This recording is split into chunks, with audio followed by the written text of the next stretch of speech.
Hello guys! This is going to be a pretty short video today if I'm guesstimating correctly because this is the finish the book tag. What do I do when I finish a book? Either two things happen. I hug it to my chest tightly because I loved it so much and I just need one final embrace before I set it gently back upon the shelf, or I slam it into the little ottoman that is holding this whole entire setup up because it is my unofficial giveaway bin. Like all these books that are in this ottoman are going to the library because I hated them and I want them out of my sight. But on to the questions. I'm reading them off the screen, so if I look down, it's not because I'm shy. Do you keep a list of the books you have read? I do. This is why I love Goodreads. But I usually forget to, so I have to go back really quickly into my memories or even into the videos and see all that I have read so I can go back on the Goodreads and mark each of them correctly. I can pretty much remember all the books that I've read. Like if I walk into a bookstore, I hear that some people forget if they bought a book already and they see another one on the shelf of the bookstore, so they buy that book and they forget they have the other book at home. I'm not like that. I know all the books I have. But remembering to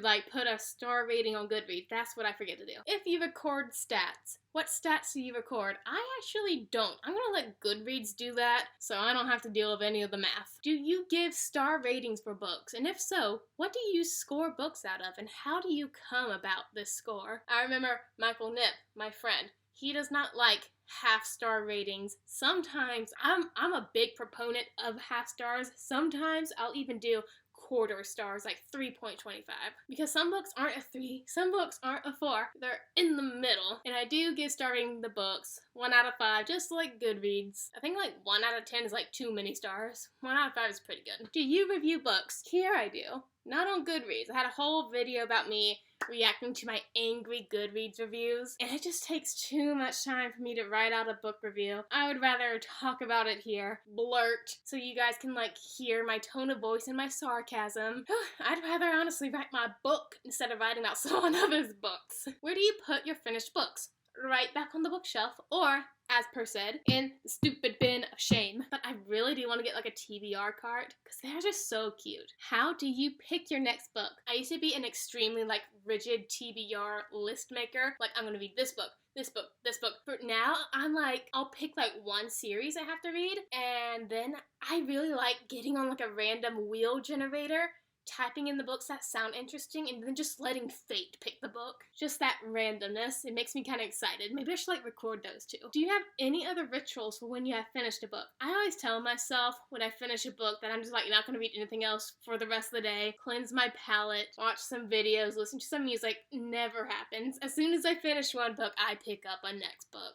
It's just, I can't stop reading. Well, how's that for short content? I am currently at 4 minutes 38 seconds. My editor, she deserves a break because she is talented and beautiful and just the most amazing girl in the world. You're trying to flatter me. That's not going to stop me from giving you a big head. So yeah, this will be a good time for her just to chill. But, I want content to be amazing for you, so I'll tell you guys a little story. I had this friend, okay? I made that worst things I've ever done to books video, and I was telling my friend about it, and she said, well, I have something that ups all of your mistakes. And I'm do tell. And she says that one time when she was young, she was reading, I think it was either Cinderella or a remake of Cinderella. And she always imagined the girl, Cinderella, with brown hair. And the book did the good thing. It didn't give you a description right off the bat about what the girl looked like. So it wasn't until the middle of the book, this library book, that it was finally written that Cinderella, believe it or not,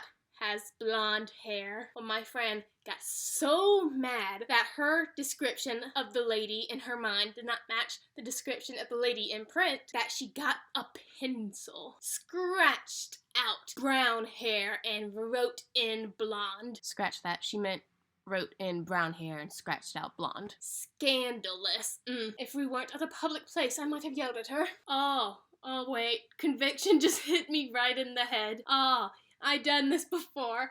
Okay, you guys know Goosebumps. Okay, I did karate classes in elementary school, and me and my best friend at the time, Austin, we were just karateing it up, and we would talk about how much we love Goosebumps. And he's like, look, Casey, pulls out from his backpack, he had like the Goosebumps graphic novel. And I'm like, oh my gosh, that's so cool. Please, may I read it? Because it had like 3 stories. One was a Shocker on Shock Street. I think The Scarecrow Walks at Midnight. And the last one, the one I was excited for, was The Werewolf of Fever Swamp. I love wolves, even back then. So my friend, because he trusts me, he's like, yeah, sure, you can have the book. Not have, Linda. It was like, actually, I still have the book, I stole it. But that's not the main issue. I was reading it, loving it, and when I got to like the pictures of the werewolves, you know how like animals, when you shine a light on their eyes, it shines white? Like you can't see the pupils or the irises, it's just completely white. Well, this werewolf was like that big black creature, but he had just like white eyes, like no detail in the eyes. And for some reason that drove me crazy. Like I was so mad at it that I like drew little pupils in the eyes in each frame the werewolf was in. And I like look back at that book and I'm like, ugh, I wasn't a good artist. Maybe I still have it. Hold on one second. Guys, I still have it. It was in my brother's room. Hold on, I need to minimize this YouTube page. Okay, see, I drew that. I could not stand the werewolf not having like pupils. I just like went through, see, this is what it looks like originally. I was like, no, I hate that. He's gonna have pupils. See, I'm a good artist. Right on, little Casey. I understand your anger. I feel like I need to reread this. Oh gosh, I just saw another thing. Just defacing the whole book. See, look at him. Rah. Thanks for reliving this with me. You guys have a great, amazing day. And I'm gonna go spend some time with my naughty childhood. Peace out, y'all. Thanks for watching.